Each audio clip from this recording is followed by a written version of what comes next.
Welcome, guys, for another episode. In this episode, I wanted to talk about the benefits of somebody who's looking to move towards a small town or somebody who's even considering moving to a small town. While this video largely is about moving to a small town, besides the financial aspects of moving to a small town, there are enough of other aspects that I wanted to cover as well.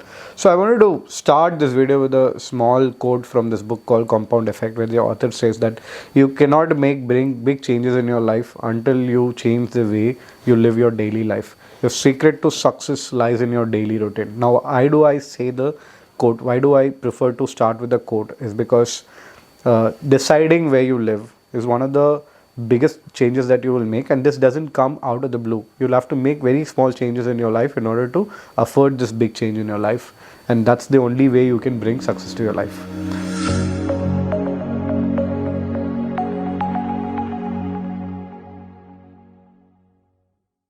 So who does this video apply to? If you are someone who works in the tech industry, or probably a freelancer, or a consultant, or an independent consultant, or a business owner who can conduct his or her business from anywhere in the world, or somebody who just wants to move to a small town because they are frustrated with the big town, this video applies to all of you, right? Basically anyone who has got even a teeny tiny intent of moving to a small city, because big city is eating your life out.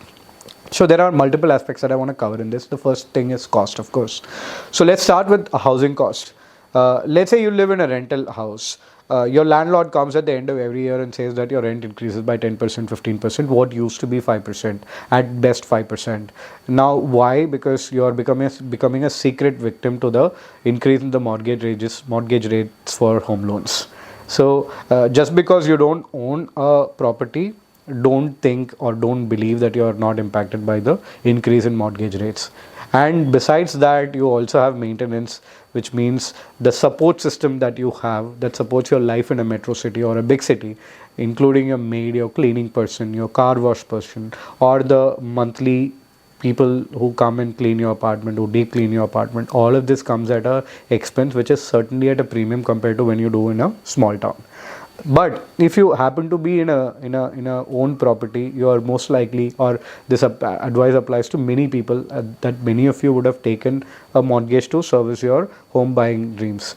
And usually in a big city, it is an apartment that you will end up buying, right? Because the land is limited, but apartment, the supply is unlimited. You can build n number of apartments. So the difference between apartment and an independent home is, in an independent home you are getting a land which comes with a disproportionate value compared to the building or the structure that's sitting on it, that you cannot get access to if you're in a big city. Now this impacts in two ways. One, your resale value of an apartment will always be lower than a independent house, and the chances of you buying an independent house in a big city is close to zero, right? And the second thing is the rental yield, assuming if you don't choose to live in the apartment that you own, because most likely in big cities like Bangalore, Mumbai and Delhi, your office will be in your central business district, and the apartment rates in central business districts are so exorbitant that only millionaires and billionaires can afford it. That means you will end up buying a property outside of the city, which means you can't live in it. And this applies to those people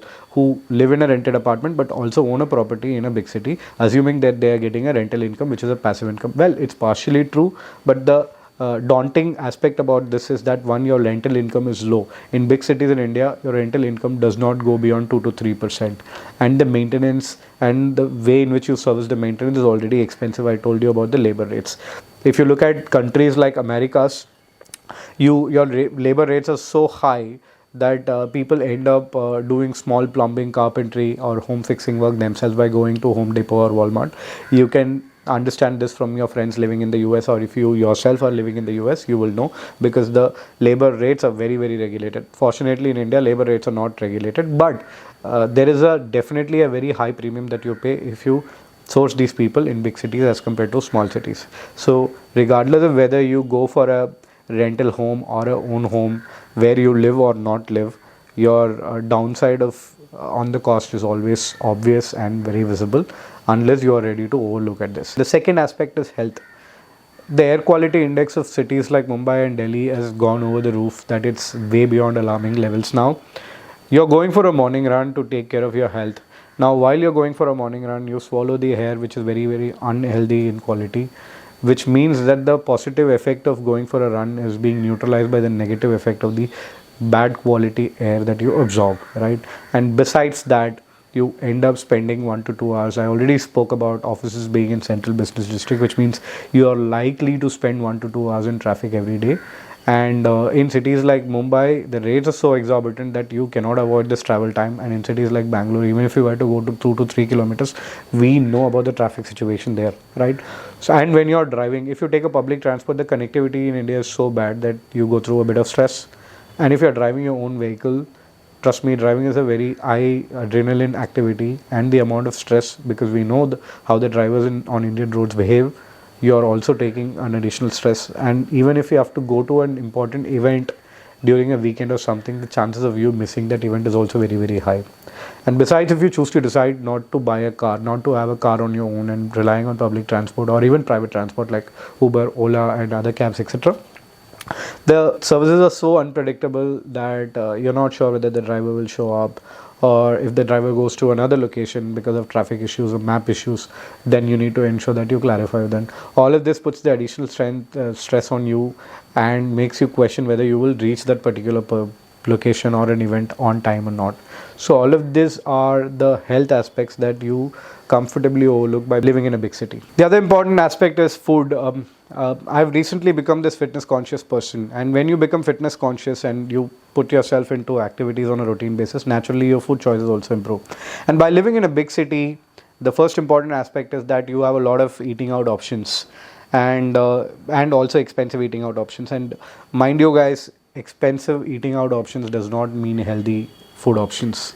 So your eating out bills will also increase. And the second thing is, if you go to a grocery store, you have access to n number of brands, and every brand in the world currently is thinking about how to increase their margins. So that means they will increase the intangible value of the brand and reduce the amount of raw materials, quality raw materials that go into your food product, right? So when you have access to high number of brands, trust me, that is not a proxy to you eating healthy. That's only testimony to the fact that you're putting more money on brands, right? So your grocery bill also unanimously increase, plus you will be bought into impulse purchases. Let's say you go to a grocery store to buy 10 items, you will come up with 15 items. So the access to brands will also be limited in a small town, which in a way will act in your favor. And the people who come and cook at your place may not necessarily be concerned about your health as much as their time, because for them, more gigs meaning more money on the pocket for them. So that means they'll optimize for time and not for health. But whereas if you live in a small city, you reduce your time on travel on a daily basis. That means you get to cook your own meals, which means you will optimize for health, you will optimize for the right kind of ingredients. So from a food choice point of view, your eating out bills will come down, your grocery bills will come down, and the people who support your life, particularly people who take care of your cooking, will optimize for time and not for your health. All of this will get negated if you move to a small town. We spoke about cost, and we spoke about health, and we spoke about food. There's another aspect to the cost, which is the kids' education. So if you already have a kid or planning to have a kid in the near future, this is very, very relevant for you. The schooling fees, the schooling expenses in metro cities is just going over the roof, practically because the government does not have any kind of regulations, and the greed of the parents are playing out. The parents think that the cost of the school is directly related to the outcome in the kids' education impact or the character impact. Well, it's partially true, but you never know whether the school is imparting well-rounded education to the kids. Kid these days will need to have the best social skills, humility and kindness, first principle approach to thinking, good social skills, as well as good life survival skills. Now, if you can question whether all of this is something that the school gives, and there is no upper limit to the amount that a school charges. Trust me, if the most expensive school in a city charges 10 lakhs for a kid's education in kindergarten, next year there's a school that's going to come which will charge 15 lakhs and 20 lakhs, and parents will be left as headless chicken trying to move from one school to another.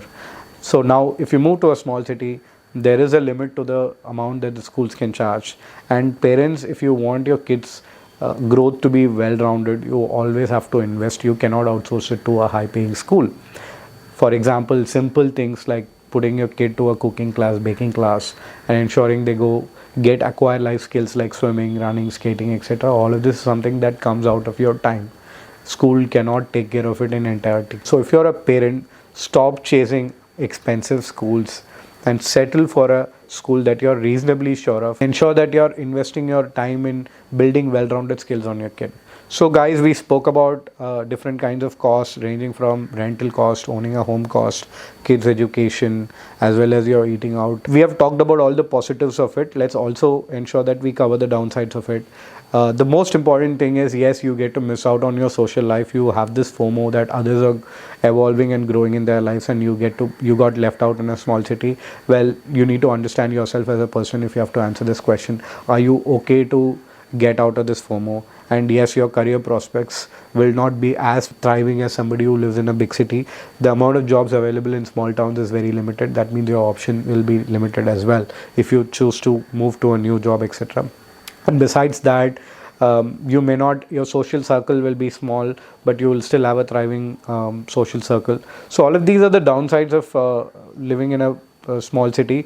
But guys, you need to understand about yourself to answer this question whether you want to make the move or not. But if you're someone who's even remotely considering moving to a small town, I spoke about the benefits and the downsides, and the benefits in my point of view far outweighs the downsides of moving to a small town.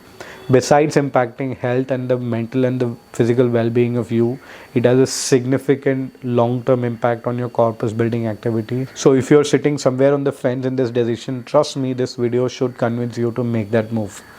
As I started with the quote, the secret to your big success in life lies in your daily routine. This is one of the biggest daily routines you can change. So start making that move, and I wish you the best in that move. So until we see in the next video, thank you and bye-bye.